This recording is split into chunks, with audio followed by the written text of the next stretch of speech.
Oke, jadi kita bahas tentang elektrokimia. Jadi elektrokimia itu apa sih?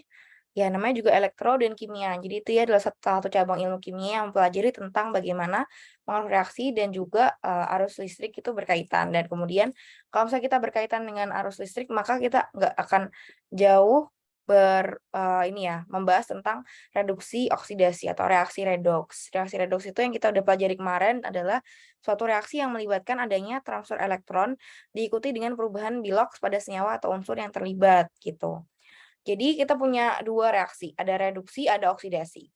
Kalau misalnya reduksi ini merupakan peristiwa penambahan elektron, jadi elektronnya dari suatu molekul itu nambah dan dia tuh akan menyebabkan turunnya bilangan oksidasi gitu. Karena bilangan oksidasi itu menandakan bagaimana dia teroksidasi gitu ya istilahnya ya. Lalu untuk reaksi oksidasi itu adalah reaksi peristiwa hilangnya elektron dari suatu spesies yang menyebabkan naiknya biloks spesies tersebut. Jadi dia elektronnya pindah dari molekul itu ke molekul lainnya gitu. Dan ada juga dua terminologi lain, ada agen pengoksidasi dan juga agen pereduksi. Kok namanya dia agen pengoksidasi? Berarti dirinya sendiri itu mengalami reduksi, tapi dia membuat molekul lain atau senyawa lain tuh teroksidasi gitu ya. Kalau agen reduksi berarti sebaliknya. Agen pengoksidasi reaktan yang mengalami reduksi, agen pereduksi reaktan yang mengalami oksidasi gitu. Oke, terus dalam suatu reaksi redoks itu kita bisa lihat di sini ya, contohnya. Kita punya reaksi Zn dengan Cu2+ menjadi Zn12 sama Cu. Kita punya prosesnya ini yang oksidasi dan reduksi kita bagi ya, dan kita amati satu-satu. Pada proses oksidasi, di sini kita lihat bahwa Zn-nya dari biloksnya 0 menjadi Zn2+, alias biloksnya jadi naik jadi +2. Di sini bisa kelihatan ya bahwa elektron dari Zn yang 0 ini sebagai reaktan itu pindah dan menyebabkan Zn-nya itu memiliki biloksnya naik, jadi biloknya 2+. Awalnya dia biloksnya 0 jadi 2+ ya. Pada proses oksidasi, reaktannya ini kehilangan elektron dan biloksnya naik, kemudian reaktan itu kita sebut sebagai agen reduksi karena dia mengalami oksidasi ya. Jadi kita lihat ya, Zn kehilangan elektron, Zn mengalami oksidasi, Zn berfungsi sebagai agen reduksi dan kita bisa lihat juga biloks dari Zn naik. Sedangkan untuk yang proses reduksi, di sini adalah Cu2+, yang awalnya dia biloksnya 2+, jadi Cu0 gitu, jadi 0 gitu. Di sini kita lihat bahwa Cu2+ akan menangkap elektron dan menyebabkan dia muatannya jadi 0. Pada proses reduksi, elektron reaktannya ini bertambah, biloksnya turun, dan reaktannya itu kita sebut sebagai suatu agen pengoksidasi. Contohnya Cu2+ tadi menambah elektron, mengalami reduksi, dan Cu2+ juga berfungsi sebagai agen pengoksidasi, sehingga bilangan oksidasi Cu-nya turun. Gitu. Ini reaksinya ya, kita mau lihat ya. Awalnya misalnya kita punya suatu lempeng zinc ya, Zn solid dan juga larutan Cu2+ ini ceritanya ya. Kemudian karena reaksi ini adalah reaksi yang spontan dan terjadi transfer elektron antara Zn dan Cu-nya, kita bakal amatin molekul-molekul Zn ini akan mengalami itu tadi ya, akan mengalami perpindahan elektron dari Zn-nya ke si ini ya, ke si Cu-nya gitu. Jadi Cu2+ akan jadi Cu, Zn-nya jadi Zn2+. Dan akan menyebabkan Cu-nya mengendap dan Zn-nya akan jadi larut dalam larutannya. Maka dari itu bisa kita lihat yang mula-mulanya larutannya berwarna biru karena ada molekul Cu2+ kompleks dengan H2O. Kemudian dia bereaksi dengan si plat zinc ini, kemudian lama-kelamaan akan kita amati bahwa larutannya itu enggak lagi biru, tapi menjadi tidak berwarna kayak gini. Oke. Terus habis itu dan juga plat Zn-nya itu tadi masanya bertambah, ya karena ada Cu yang masuk, gitu. Oke. Nah, ya, reaksi redoks itu ada banyak contohnya ya. Pokoknya intinya dia melibatkan perubahan biloks aja, itu udah kita masuk dalam suatu reaksi redoks. Contohnya mungkin kalian akan amati sehari-hari ada reaksi pembakaran. Kita misalnya punya hidrokarbon, tambah oksigen jadi CO2 atau H2O. Terus kalau misalnya pembakarannya tidak sempurna, jadi CO ya teman-teman. Terus ada juga reaksi fusi, ya ini penggabungan apa aja lah, boleh A plus B jadi C gitu misalnya. Terus ada juga reaksi dekomposisi dari AB jadi A plus B gitu. Sedangkan untuk reaksi non-redoks itu biasanya adalah reaksi-reaksi yang melibatkan substitusi gitu ya. Tapi substitusi ionik aja gitu, nggak terjadi satu reaksi redoks. Reaksi pengendapan, reaksi asam basa itu juga merupakan reaksi yang bukan reaksi redoks ya. Mereka cuma substitusi aja gitu. Nah, kita udah belajar ya gimana cara kita menyelesaikan persamaan reaksi redoks sebelumnya. ya udah kita bisa bikin setengah reaksi, bisa langsung jadi satu gitu, tapi aku menyarankan sih setengah reaksi. Setengah reaksi ya kalian tulis aja satu per satu, oksidasinya siapa, reduksinya siapa, terus masukkan jumlah elektronnya, ntar kita stabilkan ya, muatannya di kanan dan kiri harus sama ya, karena dia harus stoikiometri. Kemudian kita gabungkan, dan kita dapatkan reaksi total, gitu. Udah sih. Terus ya ini sebenarnya banyak banget contoh-contohnya, ini yang di larutan asam dan di larutan basa dibaca aja ya, aku yakin kalian udah belajar ya, jadi aku yakin kalian udah bisa nih, menyeimbangkan reaksi redoks di larutan asam dan juga larutan basa, aku yakin kalian bisa ya. Ini udah. Nah, sekarang kita masuk ke sel elektrokimia. Oke. Oke, ini gambarnya ketukar ya, yang galvanik itu yang sel volta, yang elektrolisis itu yang sel elektrolisis ini. Jadi harusnya yang ini, yang bawah ini di atas ya, tapi yang atas ini di bawah harusnya. Oke. Jadi, setelah kita bahas tentang reaksi redoks, ternyata manusia itu memanfaatkan fenomena ini nih menjadi suatu sumber energi atau kalau misalnya kita mau balik menjadi prekursor jalannya suatu reaksi dengan suatu energi listrik gitu. Jadi maka dari itu berkembanglah ilmu elektrokimia yang mana elektrokimia itu bisa kita tinjau dari dua hal. Ada dua jenis sel elektrokimia. Yang pertama adalah dia sel elektrolisis, lalu yang kedua adalah suatu sel volta atau sel galvanik. Oke, ini gambarnya ini ya, aku sekali lagi menekankan teman-teman jadi jangan bingung ini gambarnya yang ini. Terus yang ini gambarnya yang ini, gitu. Oke. Nah, aku hapus deh ini biar warnanya biar beda. Kasih warna kuning. Iya kehapus juga. Maaf ya, bentar. Bentar hapus aja semuanya. Bentar ya teman-teman, ini biar kalian nggak bingung nih. Nah, ini yang elektrolisis, lalu ini yang sel volta atau sel galvanik. Nah, ini gambarnya. Oke, jadi pertama kita bahas dulu mengenai sel elektrolisis. Sel elektrolisis itu adalah sel yang membutuhkan suatu sumber arus listrik eksternal untuk menyebabkan reaksi itu berjalan. Karena kenapa? Karena reaksinya itu bersifat tidak spontan. Baru dia menjadi spontan ketika ditambahkan arus listrik gitu.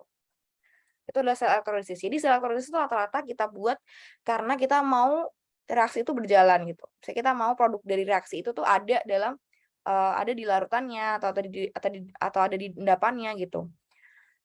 Itu untuk adalah sel elektrolisis. Lalu kemudian yang tipe yang kedua adalah sel volta atau sel galvanik. Namanya sama aja ya. Volta atau galvanik sama aja. Sel volta atau sel galvanik ini adalah sel elektrokimia yang mana terjadi suatu reaksi kimia spontan yang bisa menghasilkan energi listrik. Jadi kebalikannya dari elektrolisis ya. Dan energi listrik yang dihasilkan dari sel volta ini bisa kita gunakan untuk suatu sirkuit luar. Jadi bisa kita utilisasi eksternal gitu. Contohnya misalnya kayak punya baterai, terus habis itu macam-macam lah. Ada baterai litium, baterai apa, baterai baterai Mg dan lain-lain kan. Ada banyak banget baterai gitu. Jadi pokoknya kalau elektrolisis itu kita mau menjalankan suatu reaksi jadi membutuhkan energi listrik luar. Sedangkan kalau sel volta atau sel galvanik itu kita punya suatu reaksi yang bisa menghasilkan energi listrik untuk eksternal gitu. Oke, nah karena keduanya memiliki sifat yang beda, tentu saja bentukan selnya itu juga beda ya. Kalau sel elektrolisis ini kita bisa lihat ya di sini. Kayak ini kita lihat kelihatan ya. Sel elektrolisis itu kita lihat bahwa arus listriknya itu disuplai dari eksternal, kemudian reaksi yang terjadi dalam suatu sirkuit sel elektrolisis ini adalah suatu reaksi yang tidak spontan. Kemudian juga di sini tetap terjadi reaksi redoks dan kita punya 3 komponen penting. Yang pertama adalah elektroda. Elektroda itu adalah terdiri dari anoda dan juga katoda. Kemudian selain elektroda yang penting lagi adalah larutan dalam reaksinya ini dan juga wadahnya, sama yang terakhir adalah si suatu power supply atau suatu energi listrik yang dari eksternal yang menyebabkan reaksi itu bisa berjalan, gitu. Oke, kalau dalam suatu sel elektrolisis kita bisa lihat bahwa ada anoda dan juga ada katoda. Di anoda ini terjadi reaksi oksidasi. Jadi elektron dari Cl- menjadi ini contohnya ya, Cl- jadi Cl2+ sama 2 elektron. Sedangkan untuk yang di katoda ini terjadi reaksi reduksi dari Mg2+ tambah 2 elektron jadi Mg gitu. Nah, kalau pada sel elektrolisis, anodanya ini muatannya adalah positif. Sedangkan katodanya itu adalah muatannya negatif. Jadi elektronnya emang mengalirnya ke sini. Nih, dari yang anoda ke katodanya. Jadi dari elektron ke sini terus ke katodanya. Jadi anoda ke katoda. Terus kemudian juga yang terjadi adalah kita punya larutannya, larutan M+ dan juga A-. Kation M+ ini akan berpindah ke arah katoda, sedangkan anion A- ini akan berpindah ke arah anodanya, gitu. Oke. Nah, charge dari anoda dan katoda di sel elektrolisis ini akan kebalikan dengan charge dari anoda dan katoda dari suatu sel galvanik. Charge itu ya, apa, muatan, ya. Nah, sekarang kita bahas untuk sel galvanik. Kalau sel galvanik ini kita punya suatu reaksi yang spontan, reaksi spontan, yang mana dia akan bisa menghasilkan arus listrik gitu. Dan arus listriknya bisa kita utilisasi gitu. Mau kita mau buat apa kayak bisa aja gitu. Nah, reaksi sel galvanik ini kita juga punya 3 elemen penting ditambah 1 elemen penting lain. Jadi ada totalnya ada 4 elemen penting. Yang pertama adalah elektrodanya, yang kedua adalah larutan elektrolitnya dan juga wadahnya. Lalu yang ketiga adalah si kabel untuk menangkap arus elektron. Nih. Dan yang keempat dari sel galvanik yang tidak dimiliki oleh sel volta adalah adanya jembatan garam. Jadi kalau sel elektrolisis tuh nggak punya suatu jembatan garam ya. Kalau yang sel galvanik itu punya gitu. Terus pada sel galvani ini, anodanya itu juga merupakan tempat terjadinya reaksi oksidasi. Katodanya juga merupakan tempat terjadinya reaksi reduksi. Tapi yang membedakan adalah muatannya. Kalau di anoda dalam sel galvanik ini dia adalah muatannya minus atau negatif. Sedangkan untuk katodanya itu muatannya adalah positif. Beda sama sel elektrolisis ya. Sel elektrolisis anodanya positif, katodanya negatif. Kalau sel galvanik atau sel volta itu anodanya negatif, katodanya positif gitu. Gitu. Ini contohnya reaksi tadi ya, reaksi Zn dan Cu. Berarti kalau misalnya kita punya reaksi Zn Cu tadi, karena Zn mengalami oksidasi, maka dia akan bereaksi di anodanya, gitu. Zn jadi Zn2+ tambah 2 elektron. Kemudian kalau misalnya yang Cu2+-nya itu reaksi adalah reaksi reduksi, jadi dia terjadi pada si katodanya, jadi Cu2+ tambah 2 elektron menjadi Cu. Gitu. Elektronnya mengalir dari anoda ke katoda. Semuanya elektronnya itu mengalir dari anoda ke katoda. Gitu. Oke, coba beda muatannya karena apa? Karena dari supply listriknya tadi ya. Gitu, teman-teman. Oke. Terus yang penting dari suatu sel volta atau sel galvani ini, dia punya jembatan garam, yang mana jembatan garamnya ini tujuannya itu adalah untuk menstabilkan muatan dari 2 buah kompartemen, gitu. Untuk sel galvani, karena kita mau mengambil arus listrik yang dihasilkannya, maka kita perlu memisahkan reaksi ini ke dalam 2 kompartemen yang berbeda. Sedangkan kalau misalnya sel elektrolisis itu kita kan, mau membuat reaksinya ada, jadi kita nggak perlu misahin tuh reaksinya ke dalam 2 kompartemen yang beda, gitu. Kalau sel galvani ini, larutannya ini merupakan larutan dari yang sama, larutan bentuk bentuk, bentuk kationnya atau bentuk anionnya dari suatu elektrodanya, sedangkan kalau sel elektrolisis itu nggak dicampur aja semuanya, gitu. Ini kalau sel galvani kita bisa lihat saya di bagian, anoda ini ya, yang di kompartemen yang ada anodanya. Itu tuh dia larutannya itu adalah berisi larutan Zn2+. Kalau misalnya yang di katodanya itu larutannya berisi larutan Cu2+, gitu. Elektrodanya juga elektroda Zn dan ini elektroda Cu gitu ya. Terus jembatan garamnya tujuannya adalah untuk menstabilkan muatan dari kedua kompartemen. Karena kan ketika reaksi itu berjalan, nanti kan kalau misalnya Zn-nya ini menjadi Zn2+, berarti kan muatan pada si bagian anoda ini akan positif banget gitu kan.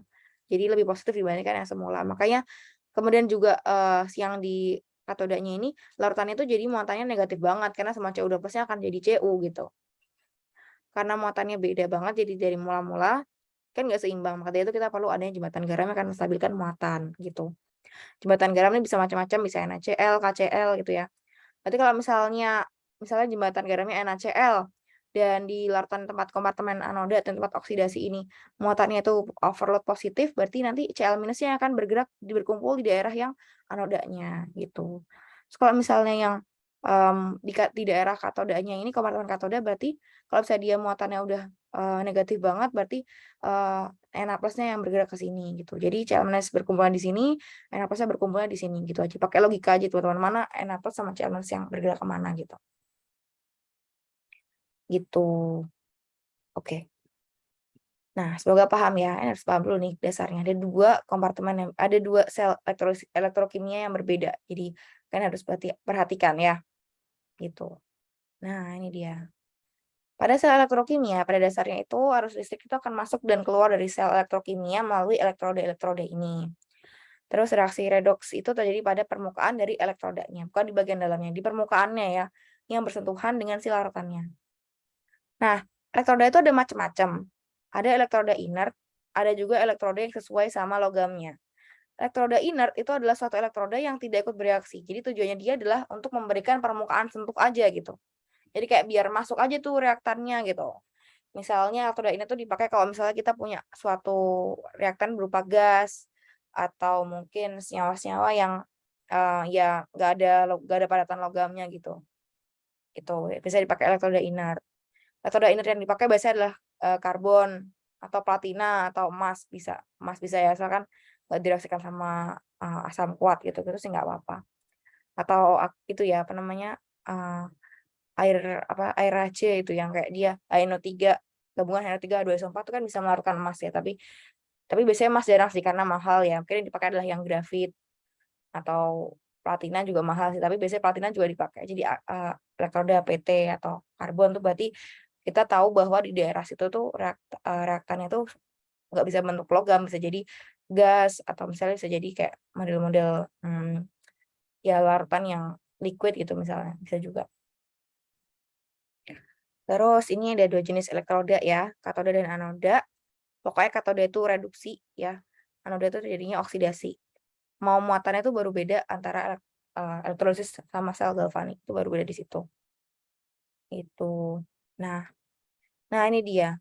Jadi kita bahas dulu ya yang sel galvani ya. Jadi kalau misalnya pada sel galvan atau sel volta, kedua sel ini kita pisah. Jadi transfer elektronnya itu benar-benar melalui si kabel ini gitu. Dan elektronnya itu bisa diambil oleh sirkuit luar dan bisa kita deteksi berapa arusnya atau berapa volt nih arus yang ada gitu ya. Terus setengah sel ini mengandung satu spesies yang tereduksi dan teroksidasi dan punya kontak satu sama lain gitu. Kontaknya lewat mana? Lewat ini, lewat ini ya, apa namanya, lewat kabelnya ini, suatu sirkuit luar, lewat jembatan garamnya juga gitu. Terus setengah sel ini dihubungkan dengan suatu jembatan garam. Ini penting banget ya tadi. Nih karena dia mau menstabilkan muatan, maka dari itu kita bisa amati nih di sini. Itu kemana perpindahan si ion-ion dari si jembatan garamnya. Gitu. Nah, kalau misalnya sel elektrolisis ini kayak gini biasanya kompartemennya. Ya interaksi kation anion-ionnya itu terjadi dalam satu kompartemen yang sama, maka dari itu nggak perlu penstabil lagi gitu. Yang perlu penstabil itu cuma sel, ini ya, cuma sel galvani atau sel volta. Gitu. Banyak contoh-contohnya ya, misalnya ini reaksi-reaksi yang mau menghasilkan Na liquid gitu. Kita mau reaksi pabrik dan kita menghasilkan Na liquid dari NaCl. Jadi elektrolisis yang terjadi adalah elektrolisis antara ini ya, antara si lelehan NaCl gitu. Jadi bukan larutan NaCl tapi lelehan NaCl yang dipakai. Ini elektrolisis ya. Kalau kita mau elektrolisis suatu kation-kation golongan pertama, K, Na, Li itu kita harus pakai lelehannya. Karena kalau misalnya kita pakai larutan dari yang kation golongan pertama yang mengalami reaksi redoks itu malah airnya gitu. Yang tereduksi adalah airnya bukan si logamnya. Maka dari itu kita harus pakai lelehannya, kemudian nanti kita baru bisa dapatkan suatu Na liquid. Jadi nggak ada air sama sekali di sini, nggak boleh ada air. Gitu. Ini banyak ya contoh-contohnya ya. Kita bisa elektrolisis I- sama H2O. Nanti reaksinya adalah I- tambah H2O jadi I2 tambah H2 tambah OH- gitu. Nih kalau misalnya kita punya H2O direduksi, produknya biasanya adalah H2 ya, H2 gas tambah OH-. Kalau misalnya dia teroksidasi, produknya biasanya oksigen gitu.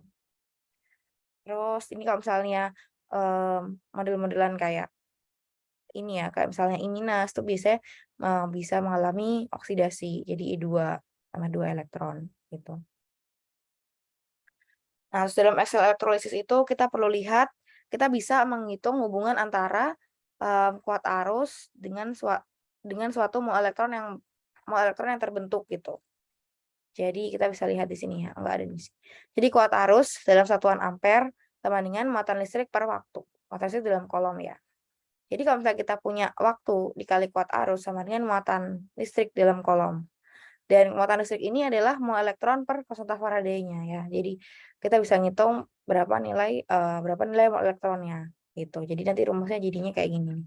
Untuk menghitung mol elektron, kita punya mol elektron sama dengan I itu adalah arusnya dikali T waktunya atau berapa lama elektrolisis itu terjadi per F. F itu adalah konstanta Faraday, satuannya adalah kolom.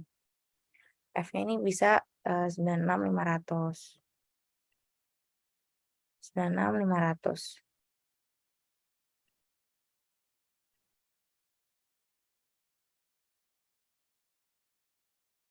Itu satunya adalah kolom per mol.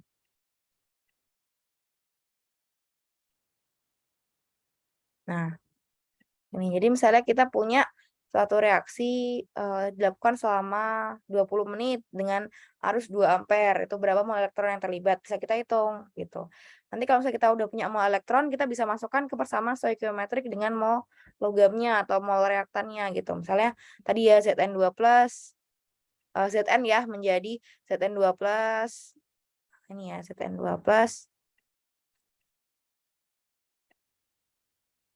tambah 2 elektron. Berarti kita bisa punya perbandingan mol Zn yang hilang dengan mol elektron yang terbentuk adalah 1:2 gitu. Jadi 1 untuk Zn yang hilang, 2 untuk elektronnya. Jadi kita dapat mol elektron bisa tahu berapa banyak Zn yang hilang. Atau kalau Cu2+ berarti berapa banyak Cu2+ yang terbentuk atau berapa banyak massa Cu yang mengendap gitu. Kita bisa lihat nih perbandingan Cu2+ tambah 2 elektron berarti 1:2 juga ya. Sama dengan Cu gitu. Nih, satu untuk Cu, 2 untuk elektronnya. Jadi elektronnya masuk, jadi kita bisa hitung berapa massa Cu yang mengendap. Atau pertama kita hitung molnya dulu, mol Cu, baru kita hitung massa Cu yang mengendap kayak gitu. Bisa kayak gitu tuh. Kita bisa memperkirakan berapa massa suatu molekul yang terbentuk pada suatu sel elektrolisis. Gitu. Oke, hapus ya. Oke, bisa ya kalau saya dapat soal-soal kayak gini ya. Oke, ntar kita siang latihan, coba latihan-latihannya ya. Nanti kalian setelah ini kalian bisa ngerjakan ada worksheet yang lembar lembar kerja pribadi gitu. Nah, oke. Pada suatu sel baik elektrolisis maupun sel volta itu dia ada yang disebut sebagai potensial elektrokimia. Yang mana jadi suatu elektron dihasilkan pada suatu anoda yang bergerak katode itu punya gaya elektromotif atau EMF, electromotive force. Dan gaya ini tuh timbul karena adanya perbedaan energi potensial listrik antara kedua elektroda gitu. Yang mana kita bisa lihat juga bahwa kerja yang dilakukan itu sebanding dengan jumlah elektron yang bergerak dari energi potensial tinggi ke energi potensial yang rendah. Itu. Jadi kerja listrik sama dengan muatan kali beda energi potensial. Nah, jadi volt kali kolom V sama dengan volt kali kolom. Satu kolom ini adalah suatu jumlah muatan yang mengalir suatu listrik dalam sirkuit di mana 1 ampere nih mengalir selama 1 detik gitu. Jadi berapa kolom gitu. Nah, maka dari itu kita akan punya namanya adalah E0 atau ini ya, nilai EMF-nya, electromotive force. Satuannya itu adalah volt ya satuannya. Dan kita bisa lihat bahwa potensial elektroda standar itu merupakan jumlah kuantitatif yang menyatakan kecenderungan suatu reaktan dalam keadaan standar itu menghasilkan produknya. Gitu. Reaksi itu akan menghasilkan produk jika punya nilai E0-nya lebih dari 0, jadi positif. Kalau misalnya dia E0-nya negatif, berarti reaksinya itu akan lebih favorable ke arah yang sebaliknya. Gitu. Misalnya kayak tadi ya, Zn menjadi Zn2+ tambah 2 elektron. Nah, itu dia punya E0 oksidasi tuh. Gitu. Terus habis itu kalau misalnya kita punya Cu2+ sama 2 elektron dari Cu itu dia punya E0 reduksi, yang mana dia nilai E0-nya itu ya spontan gitu. Nah, gimana cara kita menghitung potensial E0 dalam satu sel elektrokimia? Jadi kita bandingkan dengan namanya potensial hidrogen standar. Jadi untuk Zn berapa kita bandingkan dengan potensial hidrogen standar, dan untuk Cu berapa kita bandingkan dengan potensial potensial hidrogen standar. Dan pembandingnya itu adalah reaksi reduksinya, bukan oksidasinya. Jadi bagaimana kemampuan Zn itu mengalami reduksi dibandingkan H3O+, dan bagaimana kemampuan Cu itu mengalami reduksi dibandingkan H3O+, itu. Reaksi reduksi dari H3O+ ini adalah kita tetapkan ya, ini nilainya adalah ditetapkan aja. Jadi dia emang bukan nilai pasti karena kita sebagai patokan aja gitu, kayak ngitung pH juga patokannya adalah pH 7 kan, itu kan karena dia pH air gitu. Pada saat 25 derajat Celcius 1 atm gitu. Kalau ini H3O+ juga kita tetapkan nih bersama-sama pada saat berapa sih potensial reduksi dari si air pada saat 25 derajat Celcius dan juga 1 atm itu diketahui bahwa dia potensialnya adalah 0 volt kayak gini. Nanti yang Zn sama Cu dibandingkan gitu.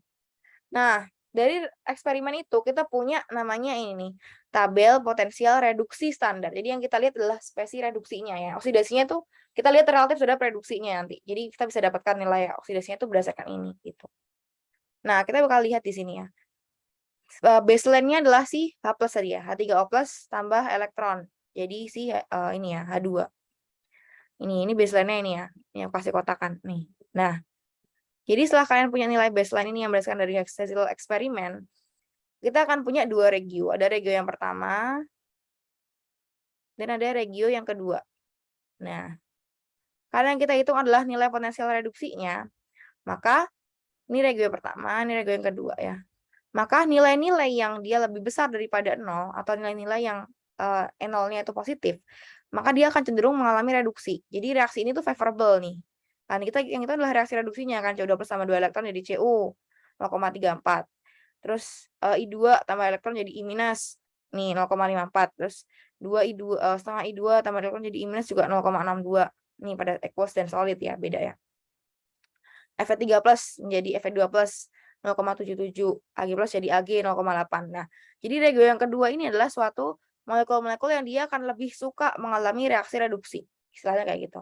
Sedangkan untuk regio yang pertama, kita lihat ya, ketika kita punya Li+ sama elektron jadi Li, itu dia NO-nya itu adalah -3,4 gitu. Dia jadi minus. Kalau kayak gini berarti dia itu nggak suka mengalami reduksi, tapi yang disukai adalah reaksi sebaliknya, yaitu reaksi oksidasinya.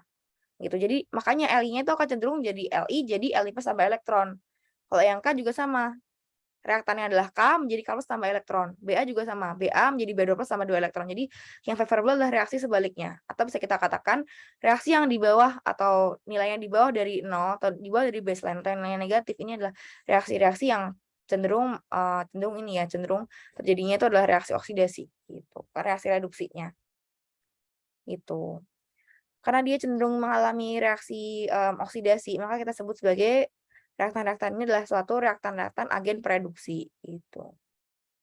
Nih dilihat ya nih, strongest reducing agent. Jadi makin ke atas tuh dia merupakan agen pereduksi paling kuat. Makin ke bawah dia merupakan agen pengoksidasi paling kuat. Gitu. Ini strongest, ini weakest gitu.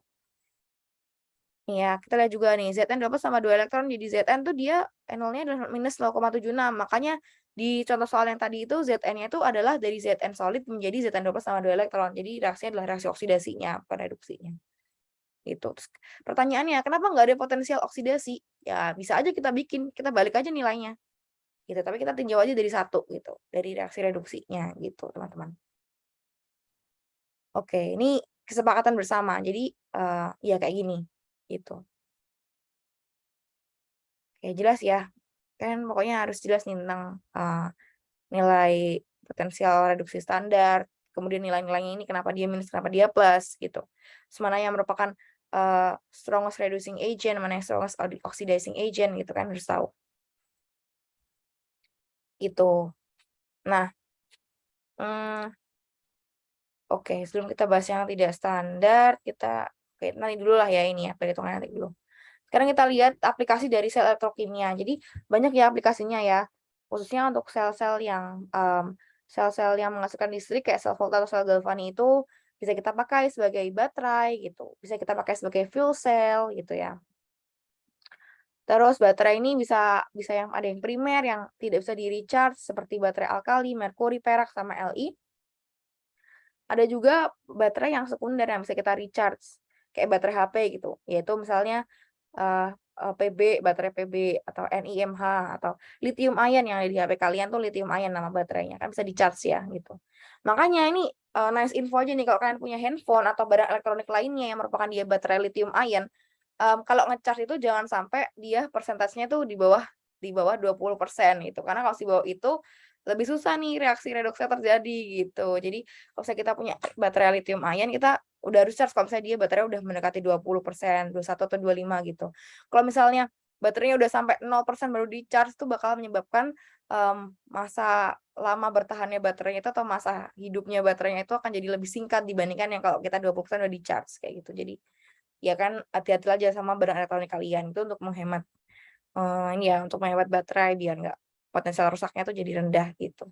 Jadi persentasenya tuh dari tadi ya, dari seberapa, persen si reaksinya terjadi gitu. Itu baterai. Terus habis itu ada juga fuel cell ya. Fuel cell itu juga merupakan, aplikasi dari sel volta.